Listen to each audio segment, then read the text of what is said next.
Let's talk to New York Times best-selling author, businessman, and all-around financial expert Peter Schiff, president of Euro-Pacific Capital. His latest book is titled How an Economy Grows and Why It Crashes. Peter, to spare both of us the agitation of lots of criticism of this and that and what's wrong and this and this and this, the reality is some of our problems, because America uniquely, unlike any other country in the world, owes a lot of money in its own currency. We're not Greece in that sense. We're not another country in that it does not have the dominant default currency of the world.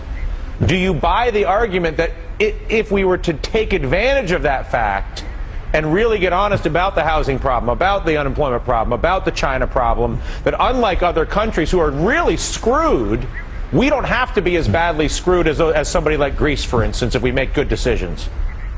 No, actually, we're screwed worse. I mean, we are more reckless and more irresponsible because we are borrowing in our own currency. That allows us to try to inflate our way out of the problem, but we simply inflate our way into a bigger problem. You know, the statistics that you're running off, the U.S. economy is never going to recover until the government and the Federal Reserve get out of the way and allow market forces to restructure this economy, because government policy has so screwed it up. You know, it's the Chinese that are supporting us. They're not, you know, if it wasn't for the Chinese, there'd be no products on the shelves at Walmart. Who knows where interest rates would be if the Chinese weren't buying our treasuries? Now, in the long run, they're not doing any favors, by giving us the rope to hang ourselves with. But we have to understand how badly damaged our economy is because of the policies by people like Bernie Sanders, who was just on. And you know what really bothers me, when he talks about allowing people to keep their own money that they earned, and he looks at that as a giveaway, allowing me to keep the money I earned. The government isn't giving me that money. I earned that money. And what we need in this country is a respect for hard work and for entrepreneurship. And to let people know that the way everybody benefits is if you allow entrepreneurs to invest and grow businesses and hire people. Because if we chase all the entrepreneurs out of this country, because we tax and regulate them to death, there's going to be nothing left. So make this distinction for me. There's a huge difference between a new and innovative business that is creating work and wealth and solving problems for the reasons and inspirations that you just described. Though somebody who is a good competitor who competes.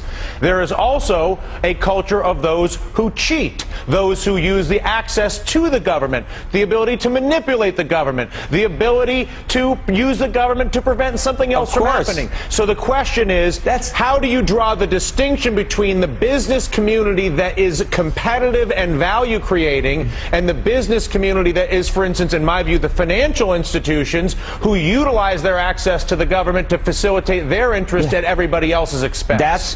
That's the problem. We got to take the power away from Washington, and that access won't be so important. And I agree, government and Wall Street are in bed together. Obama isn't taking on Wall Street. He's been bought and paid for by Wall Street. We have an economy that benefits Wall Street, but it bleeds Main Street dry. These cheap interest rates that we have are hurting the economy, but they're helping Wall Street. They're allowing Wall Street to continue to make money doing nothing but gambling, but shuffling people around. Meanwhile, credit is being taken away from Main Street. There is no money to invest in building a productive economy. A man can't get a loan to expand his factory, to buy new equipment, because all that money is being shoveled over to Wall Street based on government subsidies. So I feel like there's a misperception in all of this debate in general, in the political community, in the media, on the street, that this is a class warfare of some kind, that it's rich versus poor, the tax debates make it class warfare, all these things, when the truth is it's a culture war between those who compete and those who seek to cheat. And at the end of the day, so there's rich cheaters and there's poor cheaters and there's rich competitors. In economics, go ahead.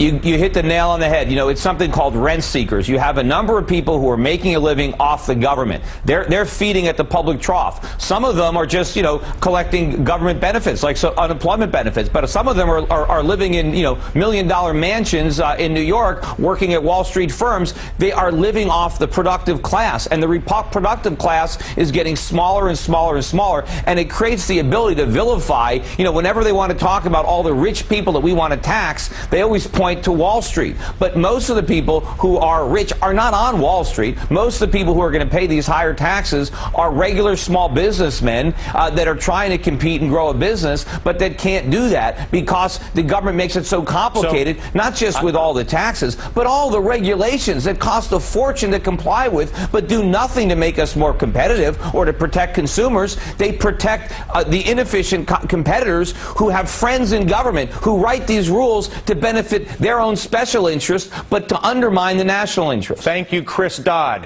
How is it that we ultimately make a distinction and avoid the train wreck that it would be a political and media-based class warfare, rich versus poor, which is really where we've been forced into by both the Republicans and Democrats in the political debate, in my view, and switch from the class warfare to the culture war between those who compete and those who would cheat?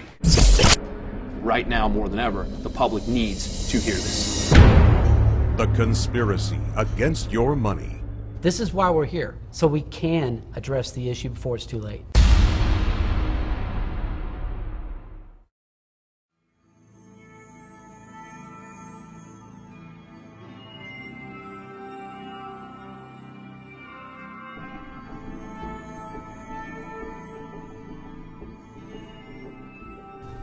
As you've probably noticed, we are living through an economic disaster unlike anything the world has ever seen.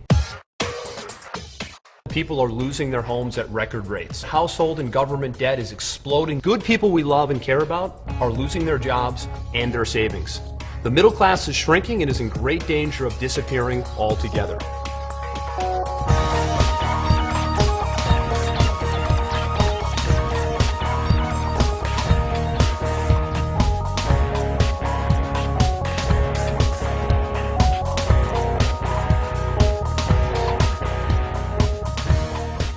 My name is Andrew Cass. As you'll soon see, there is indeed a conspiracy. It's been pulled over the eyes of honest, hardworking citizens like you and me by the people in power. They've kept us in the dark far too long, and we've paid for it far too dearly. But now it's our turn, and it's not too late. We know what happened to your money. We know who took it. And if you're the type of person who's willing to take a stand for yourself, with courage, integrity, and a self-made resolve, we know exactly what you can do about it. You see, most will never have the opportunity to pull back the curtain and look behind it like you are about to. By the end of this DVD, you will know who is taking your money and what you can do about it starting today.